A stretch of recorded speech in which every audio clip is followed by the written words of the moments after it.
Вака, основно што сакав да ве повикам, да ви соопштам дека за 2010 година приходите на општина Карпош, односно полнењето на буџетот, се одвивал во висина од 58% од планираните средства кои што ги имаме планирано со буџетот за 2010 година. Данокот на имотот планираното е со 51%, даноци од специфични услуги со 57%, такси на доместоци кои што сме ги планирале, кои што се плаќаат овде во општината, се со 103%. Натаму приходи од продажба на градежно земјиште, она што владата го продава земјиштето, а приходите што ги делиме по половина со градот Скопје 80%. Приходи од ДДВ-то, што е планирано од страна на владата, што се исплаќа кај нас, се со 99% извршување, што значи дека сето ова заедно овозможува да имаме 58% од предвидените приходи. Она што е исто така за нас битно е што приходите од уредување на градежно земјиште се со висина од 57%. Но она што нас не охрабрува е што во изминатава година остварувањата на инфраструктурните проекти што ги планирала општина Карпош се со извршување до 83%. Планираните активности во делот на образованието се 100% извршени, во делот на социјалната заштита сите обврски што сме ги преземале према граѓаните за социјално загрозени семејства, за новородени деца, за помош на социјално загрозените се извршени со целосно. Во делот на спортот, културата, уметност и така натаму исто и тие сите наши планирани активности се 100% извршени. Во делот на набавка на опрема, возила и така натаму и сето тоа е извршено според програмата, значи 100% имаме извршување. Сакам да кажам дека во изминатиот временски период, иако имаме 58% приходи од планираните, извршувањето е многу поголемо од едноставна причина што се работеше максимално коректно и домакински, и од тие причини сметаме дека и предвидените средства што имавме намера да ги потрошиме за ова година се и далеку помали како резултат на коректното и функционирање на Комисијата за јавни набавки, при што нормално се одбира исклучиво комитенти кои што ќе понудат најевтина и цена и најквалитетно извршување. Тоа е причините зашто со волку малку средства успеавме да имаме толку високо извршување. За наредната година општина Карпош многу повеќе ќе се посвети на 3 полиња. Првото е образованието. Ќе реконструираме 4 училишта. Основното училиште Лазо Трповски, основното училиште Петар Попарсов, Братство и Димо Хаџидимов.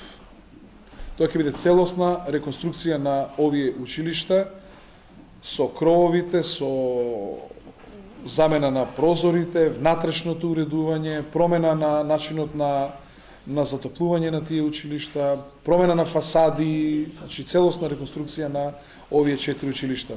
Следната работа исто така ќе извршиме реконструкција на 2 градинки.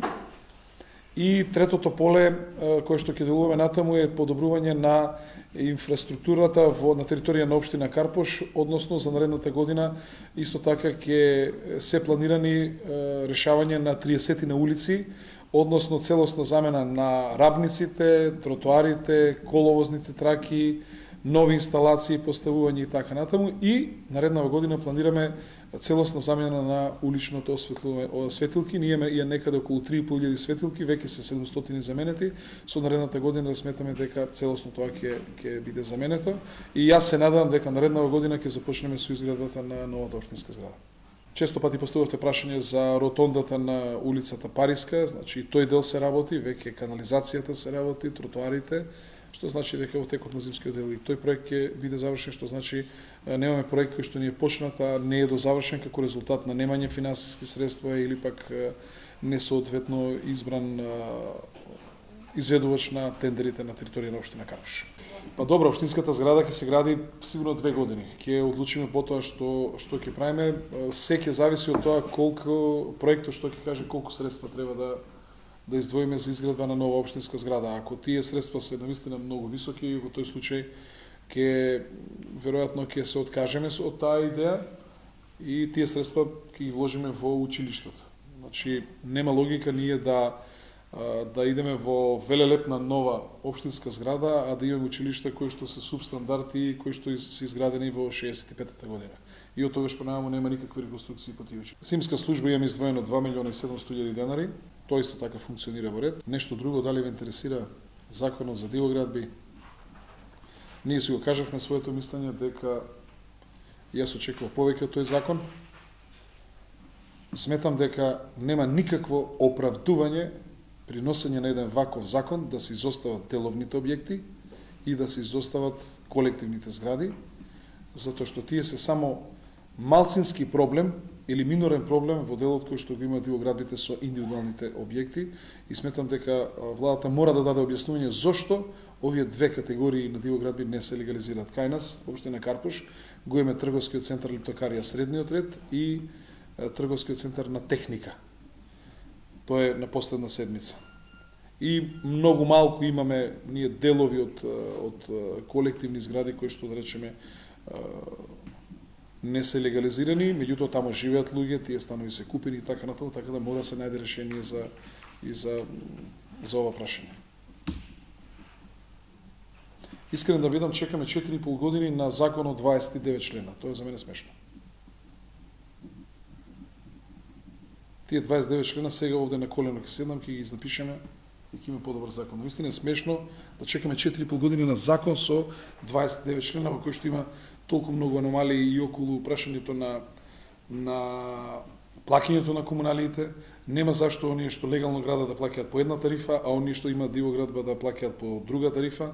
Напротив, си постои целосна методологија, доколку лицето, односно имателот на дивоградбата има извршено приклучок на струја, вода, канализација, патна мрежа, ако има и така натаму, се точно се знае колку се тоа одбитни ставки и остатокот што треба да се плати е потполно јасен и нема зашто да се смислува посебна методологија во која што е смешна. Во која што лице кој што има дивоградба, во зависност од приходите во семејството, ќе плати комунали и имаме ситуација на терен во кој што луѓе работат во надворот Република Македонија и кои што имаат далеку повисоки приходи и нивната цена на плаќање за легализирање на нивниот објект ќе најмалку 10-кратно ќе биде повисоко од оние кои што апсолутно не држи и сметам дека не може уставот ги подеднакво ги третира сите облици на собственост, и државна и приватна.